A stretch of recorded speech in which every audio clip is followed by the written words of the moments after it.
Aku Studio. Nasıl da güzel gülüyorsun, bence sen olsun. Yüreğime dokunuyorsun, her halinle çok güzelsin. Bir ömre bedelsin, rica etsem bir daha güler misin? Bal damlıyor her kelimenden, kimse alamaz seni benden.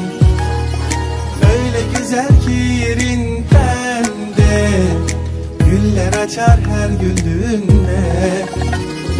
Her gecem günüm senin olsun, al ömrümü ne istiyorsun? Bitmesin seninle bu hikayemiz, aşkınla delirdim işte tertemiz. Nasıl da güzel gülüyorsun, bence sen olsun. Yüreğime dokunuyorsun, her halinle çok güzelsin. Bir ömre bedelsin, rica etsem bir daha güler misin?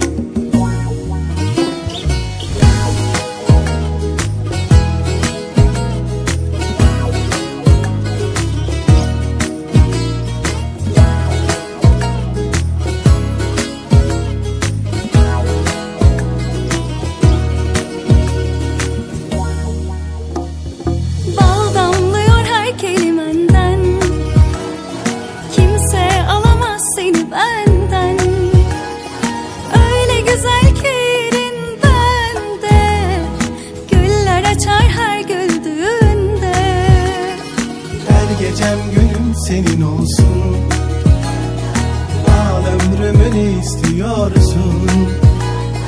Bitmesin seninle bu hikayemiz, aşkınla delirdim işte derdimiz.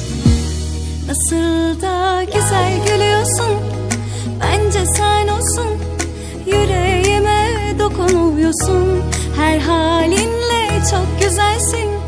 Bir ömre bedelsin, rica etsem bir daha güler misin?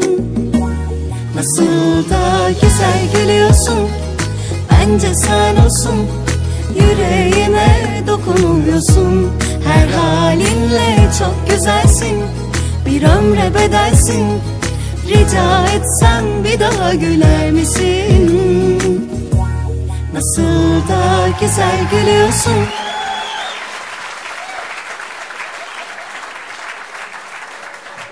Aku Studio.